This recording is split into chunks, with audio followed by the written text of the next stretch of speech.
Hi, everyone, and welcome to Latinx Rising. I'm Robert. And I'm Dasmit, and together we are passionate about exploring issues surrounding systems of oppression, racism, and colorism. These are stories that should be told by the people on the ground, working every day to make life better.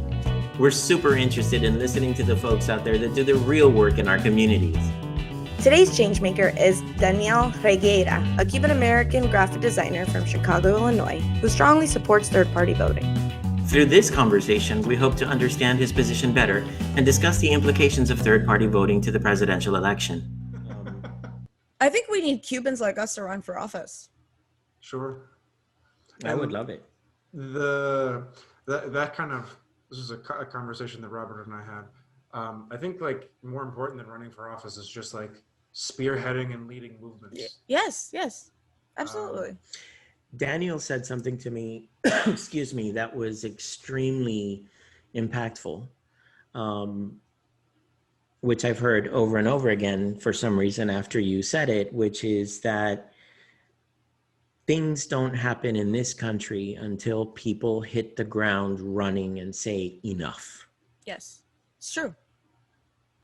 I'm very interested in knowing, Daniel, and I would like you to take all the time you want to explain this to me, if you can. Your position on voting third party, why, and what makes that okay to you if voting third party is a vote for Donald Trump? Now, let me finish.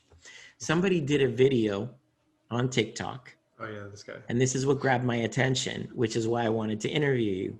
Dasnet and I wanted to interview. You duetted it with him. And he said a vote for third party is a vote for Cinnamon Hitler or something like that. Yeah, and you looked, and you kind of looked at him and you're like, I don't remember what the hell you said, but you were like, basically, you're a fucking idiot, right? So I said, okay, I want to know what this guy's thinking. What is he thinking? Because I'm terrified. In North Carolina, there's like 5 people. There's Biden, Trump, and then like 2 or 3 more candidates that I didn't even know existed. There's a question. Okay, I think it's a very like, this is on every person's individual, it's everyone's individual like decision to make. And the reason that I have made that decision is I think first and foremost, the Electoral College renders my vote absolutely invalid, absolutely pointless. Living in a state that is going to go plus 30 Democrat anyway, no matter how I vote, really doesn't matter. And I am of the opinion that 1, I would rather vote for the thing that's closest to me politically, if I can, and 2, that we need to, as soon as possible, build a genuine Workers' Party, and to hell with the Democrats, because the Democrats are foundationally and institutionally trash and are not it. And we need to have a fresh start. There's no, and I think like folks like AOC running in the Democratic Party are good, and she's great, and I love her. But I don't think that strategy that she is employing is a winning one. By that I mean, where the hell else is she supposed to run? Well, this is that's a good question. I think taking, for instance, the movement behind Bernie Sanders, a lot of us on the left are pissed at Bernie for what we would consider capitulating to the DNC, right?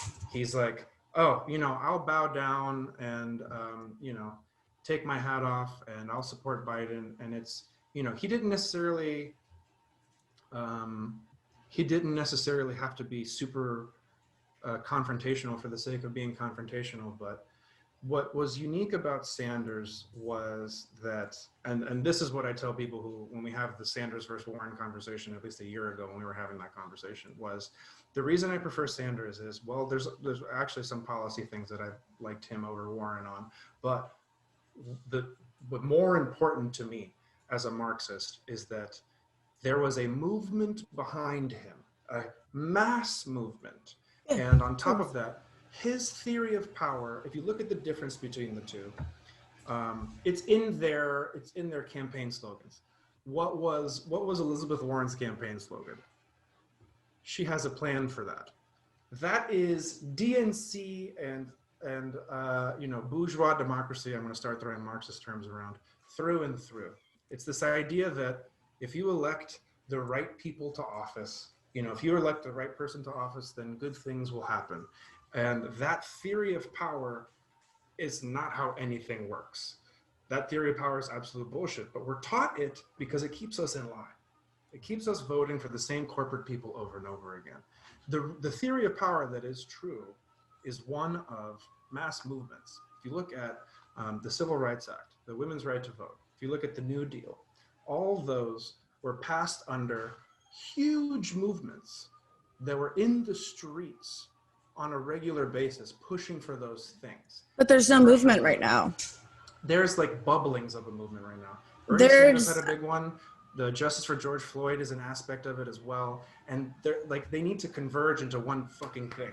Yeah, I would agree with you if there was a face for it, but there is not, and there is no movement. So I'm going to bridge the two of you.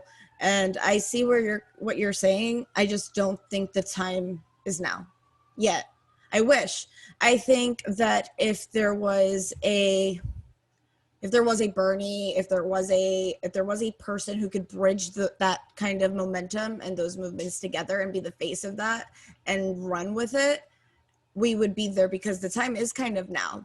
There is enough anger, but by November, I don't know.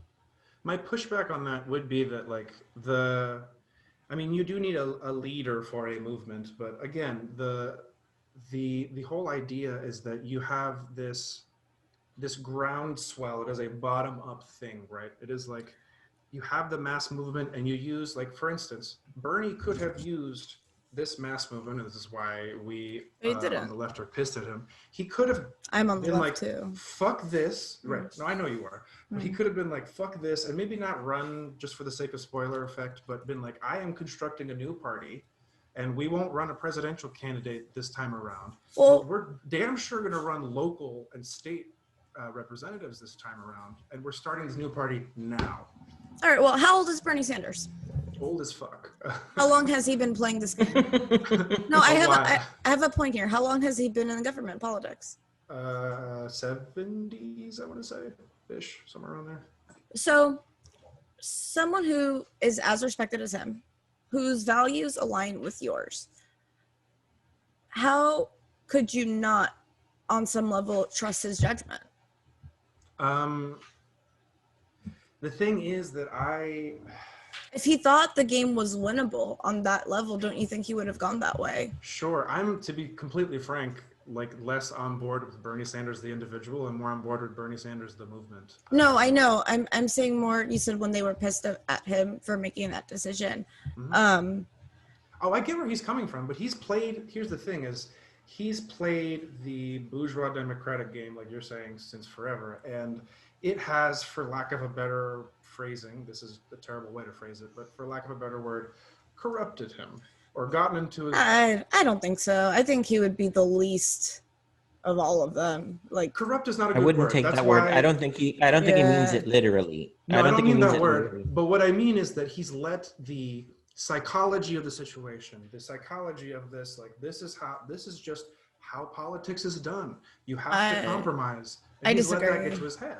I disagree. I don't think he's there. I don't think he is like an Obama with that, or a Clinton. I think I just think he's smart. I think right now the fear, I know that it sucks. Nobody wants to do this anymore. Nobody wants to give into this game anymore. But I think it's more than even a psychology. I think it's rigged. The system is broken from the inside out. Our election system, our gerrymandering, the electoral college, there's so many levels, the money, the stock, that as much as I would love to back up a movement with third party vote and what the power says behind that, let's say in New Jersey, my vote is a throwaway because it's going blue, right? But if I was still living in Florida, how could I justify voting third party? I couldn't. Absolutely not. My vote in Florida counts. It's a swing state. It goes down to the line in Florida. If you were in Florida, would you feel the same way? I, as an individual, probably, like, for instance, Great question. if I were back in Texas, so I moved from Texas to Chicago. If I were back in Texas, I would reconsider my position, 100%. I don't know. I honestly don't have an answer for you. I maybe probably would vote for Biden, but I'm not sure. And there's I'm a going to lot take of, that as a yes. Well, because I think it's an important distinction for anybody listening to understand how powerful the electoral college is in playing into your vote. And I understand Sure. that, sure, historically speaking, Illinois goes blue. Pretty confidently, statistically speaking, it goes blue. But Florida is not only is it a swing state, Very swingy. it wins the election. It usually determines the election. It's Sure. one of the big five that determines the election. Right. That's So- the problem with the electoral college system. Well, I mean, but that's a different conversation. So I'm course, just saying, of as far course. as being in a system in Florida versus being in a system in Chicago, how you weigh that vote, I feel like, is a different discussion. Because well, then, even then, my overall point is, like, agreed. If I were in a swing state, I would heavily reconsider my position. But then a more important conversation is, one, are you involved with building movements? And two, what about down ballot? Because down ballot, if there is a viable third party option down ballot locally, I think it is your duty to get them in instead of Democrats. My opinion is we've got to vote Biden and Harris in because they're on the ticket so that it's a stopgap to get the other people in to take over. Is that something you completely disagree with, or is it something you agree with? Well, what about the Supreme It's not Court? I disagree with. Sorry, those are two different questions. Yeah, so I don't know, the Supreme Court, you're talking about the guy that, led the hearing on Anita Hill and is the reason that Clarence Thomas is in the Supreme Court. Right, but if I don't Trump know. gets another 4 years, we lose the Supreme Court forever, no matter who we put in as a third party. Yeah, I mean, that is a genuine point to make. I don't really have an argument against that. Daniel, with all due respect, I don't see. Sorry, this based on the is just a question that discussion. No one's angry, right? Just No, no, just no. doing a check-in. No, Okay. I'm not upset. I'm not Okay. upset, and I think Daniel can handle a debate. A loud Cuban woman. Exactly. I think that based on the last question that I asked you, how could there be any other choice when that's the only stopgap we have right now? I would say put yourself in Florida, because like Texas is even still kind of red. I want to hear that from your mentality. What Sure, I would mean- Daniel do if he's in a swing state and these are the only two choices he's got? Then I would more likely than not vote for Biden. That said, I think it is important to try to build alternatives to the I agree. Democratic Party.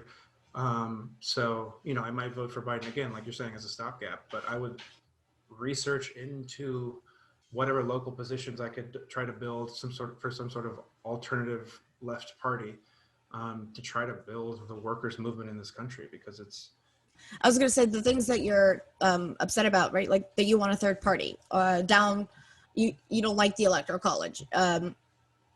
So that all goes up to the Supreme Court. So we can't even create those changes without our stopgap. the Supreme Court, though, even like, for instance, on the gay marriage thing, that was after like mass outcry for something like that. And the gay marriage thing is not even the best example. There are plenty of examples. There's one that's escaping me. Point being that the Supreme Court really plays into where culture is at the time, despite having like more or less conservative people in the seat. And look, I agree, we should have less of like the Gorsuches and especially Kavanaugh. That whole thing was disgusting. 100% agree. But also like the crux of my point is that the people that are in office, and especially the Supreme Court, are often bending towards where we are as a society, and especially if there's like mass movements. I completely disagree. One of the things I really took away from my undergrad, I studied geography. That's why the electoral college is so near and dear to my heart. So like I did a thesis on like electoral geography and theory and the way it operates. So cultural geography. I did both. I did cultural geography and geographic information systems, like to create maps and data. I'm in a data science engineering program That now. actually sounds really fucking cool. Anyway. That was really cool. So like one of the projects I worked on, for example, was trying to predict the outcome of an election based on like the electoral college and the votes. But then on the sub side, we did like the qualitative classes. So, you know, electoral voting and religion in in constitutional law. And that being said, historically, how does the Supreme Court affect in the judicial branch?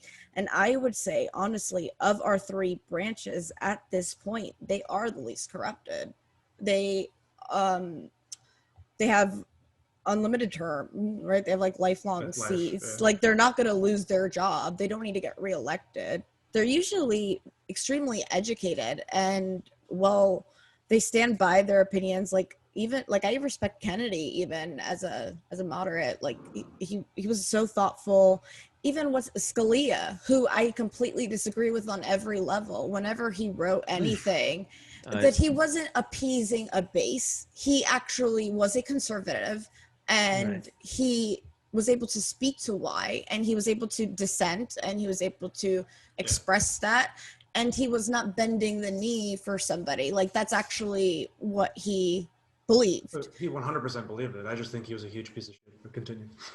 Right. Yeah, so do I. I mean, if he could have put us back in chains, he would have done that in the dark ages. But anyway, that's my. But my point is that's right. So, but the point being that the Supreme Court is in a unique position to not bend the knee, right? So when you stack the court with all Scalias, it does make a difference.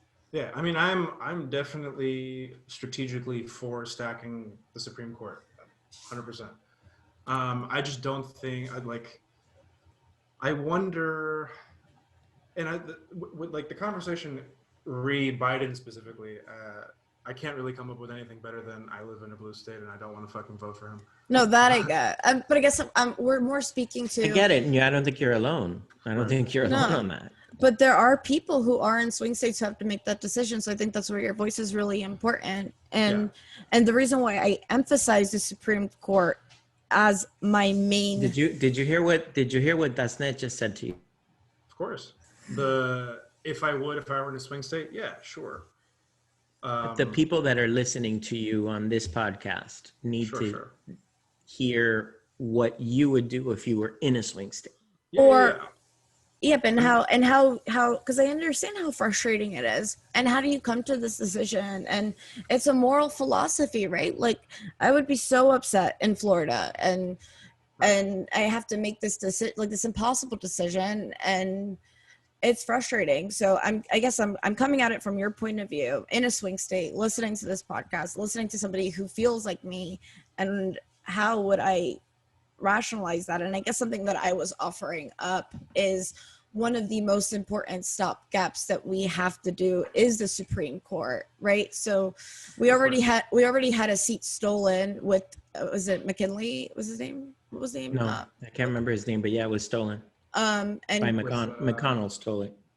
And it was, so we lost like 2 seats. We got Brett Kavanaugh and the other dude, and now Ruth, like, it's not looking. And then Kennedy was saying he retired, so it doesn't look good to lose those seats, because no matter if we even got a third party in, it doesn't matter if the court is stacked with Brett Kavanaugh. Like it does make a difference, because that's where the conservatives will still hold reign. So to multi-prong, like multi-prong answer. If I were in a swing state, I would probably vote Biden. But what I would do to is action. Hold on.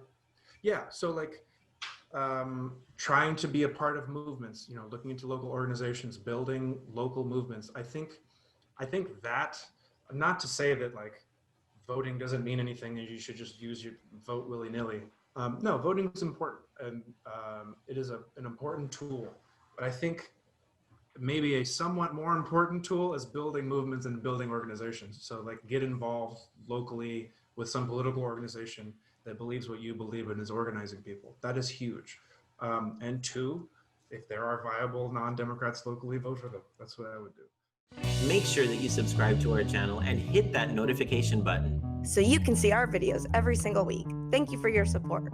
We really encourage respectful and powerful discussions about these topics that hopefully interest you as well. Please leave your comments below or follow us on social media.